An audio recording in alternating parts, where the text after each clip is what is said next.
Nguhaye ikaze kuri Kigali The Chirat Talks Entertainment. Reka nizere ko umeze neza cyane.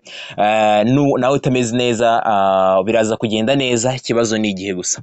So ni ukuvuga ngo nk'uko mubizi, iyi ni Kigali The Chirat Talks Entertainment. Mbahaye ikaze. Murabizi ko tugaruka ku makuru y'abastari abagiye atandukanye agenda avugwa hirya no hino, cyane cyane hano mu Rwanda nibo tugenda tugarukaho umunsi ku wundi.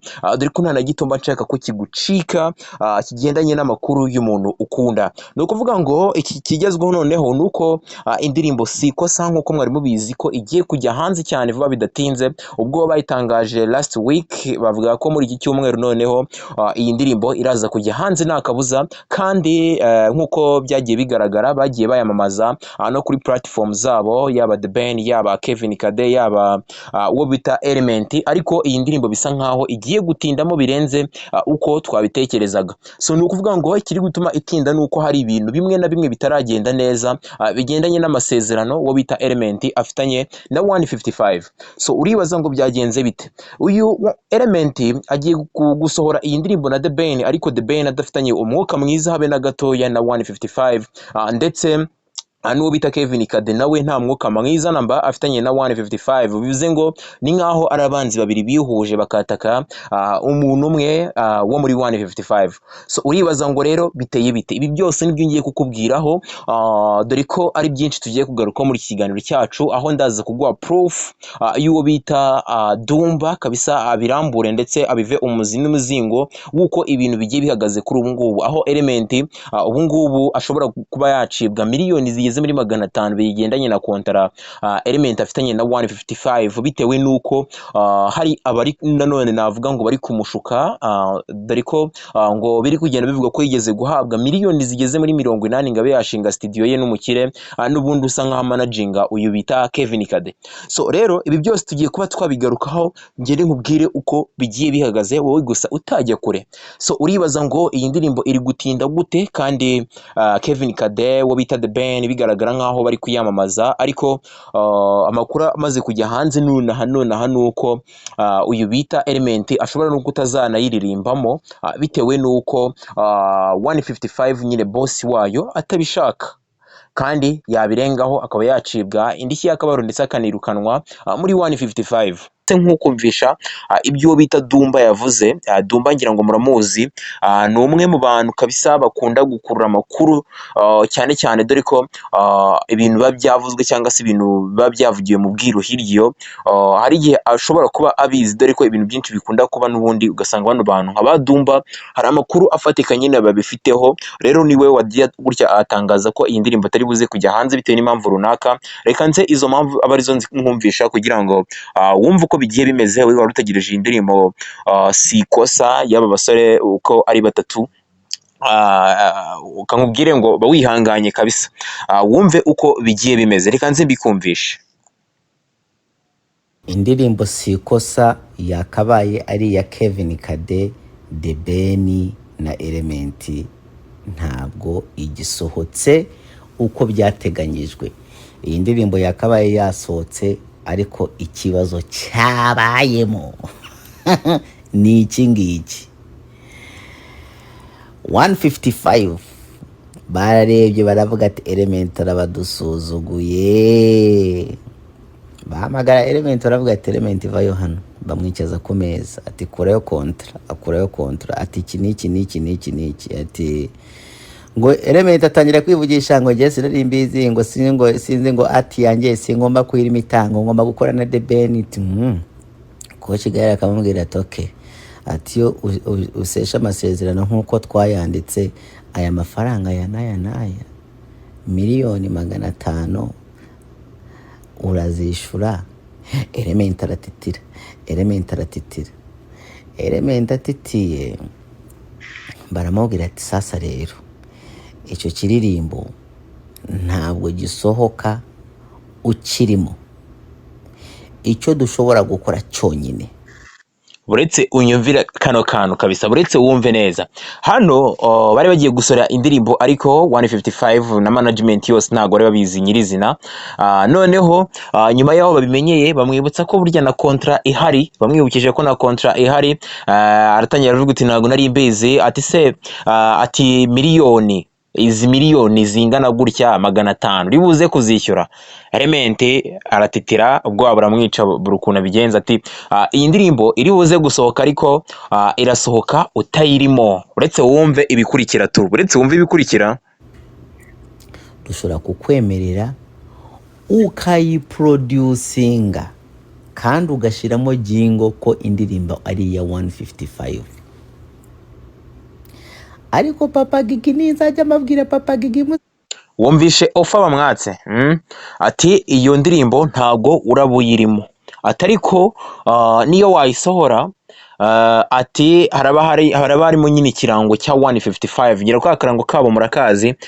Iyi ndirimbo igiye gusohoka cyangwa se indirimbo itangiye ukuntu kaba karimo kakarango ka 155. So iyi mihari rero guys, iyi mihari yo muri showbiz nyarwanda bimeze biti? Ko numva ibintu bitangiye gufata indi ntera, wabyumvise? Reka nze nkumvishe noneho uwo Papa Gigi bari kuvuga n'uwo bita Kevin Kade. Bamwise Papa Gigi kubera ko akunda kugigira cyane, abashaka hiti, abashaka nyine akunda kwihiringa tu, niyo mpamvu bamwise Papa Gigi. Reka nze nkumvishe uko yavuze. Zajye mwumva Papa Gigi, mwumve Papa Gigi.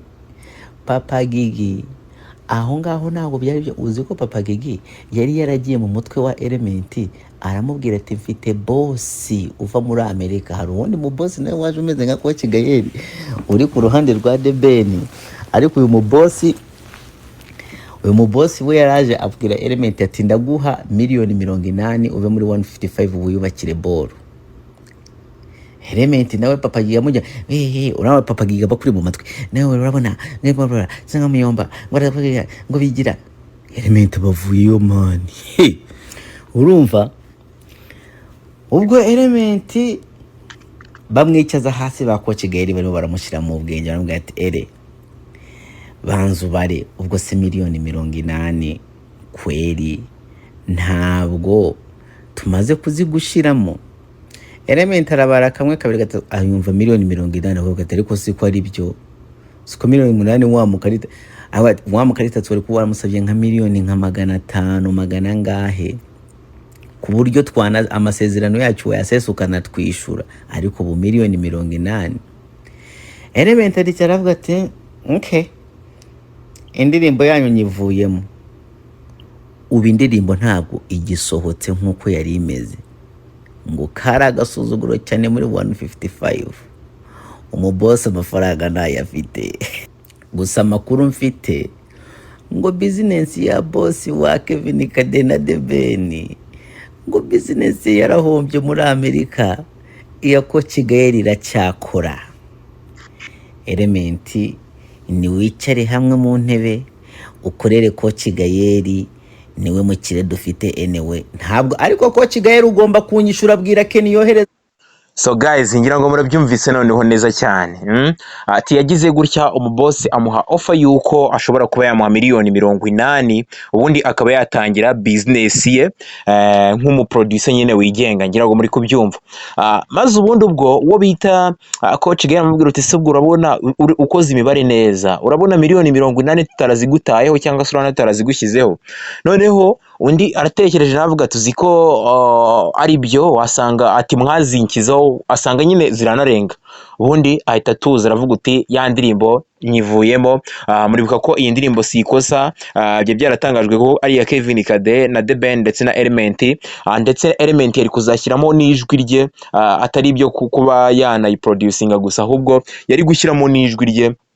None indirimbo byarangiye ayivuyemo. Ubu niyo yasohoka rwose ejo bundi ni nasohoka, Element ashobora kuzaba atarimo. Ibi bintu rero nimba ari byo cyangwa se atari prank z'uyu mugabo kugira ngo ku mugani we yishyurwe, turabizi ko aba bantu nyine bayipublishinga cyangwa se baba bashinzwe kuyikorera marketing. Iyo indirimbo ishaka kujya hanze bagomba gukora prank nk'iyi ngiyi nyine kugira ngo indirimbo ivugwe cyane. Ibi bintu nimba atari prank, ibi bintu nimba ari byo rwose indirimbo tukazayumva twumva nta Element urimo, So guys, ibi bintu bizaba bibabaje nitwumvamo iriya studio 155 gusa, tutari kumvamo ijwi rya Element nk'uko byari biteganyijwe. Ubwo nyine bizaba ari uko gahunda zose zagiye zigenda kabisa. So nta kintu na gito romba nshaka ko kigucika guys, nta kintu na gito mba nshaka ko kigucika, mba nshaka ko buri kantu kose ukamenyera ku murongo hano kuri Kigali The Twilight Talks Entertainment. Ngira ngo murabyumvise neza byose uko bigiye bihagaze ku murongo kabisa. So rero kanda subscribe, iki nicyo gihe cyo kugira ngo ujye ukurikirana amakuru y'umuntu ukunda ku murongo kabisa, nta na kimwe kigucitse. So ngira ngo iby'iyo ndirimbo si ikosa kabisa, umuntu wari witegerezanyije amatsiko yumva izaba ari indirimbo itwika irimo ijwi rya Element kabisa. Yihangane ubu ngubu nimba aya makuru rwose ariyo 100%, dore ko bano bantu bagera kure kabisa, bano bantu badumba bagera ahantu kure cyane, bakaba bamenya amakuru twe tutazi, bakabasha kuba badutangariza mbere, niba atari ukuyitwikira. Rero ibi bintu bikaba ari byo muzika nyarwanda kabisa, yaba irimo amashyari, yaba ari fake mu by'ukuri, nta n'ahantu yazigera igera. So nta bindi birenze rero, komeza ukande subscribe, kandi ndagushimira ko mukunda kumva ibyo dukora. Murakoze cyane. Yari Kigali The Twilight Talks Entertainment, nahamukanya.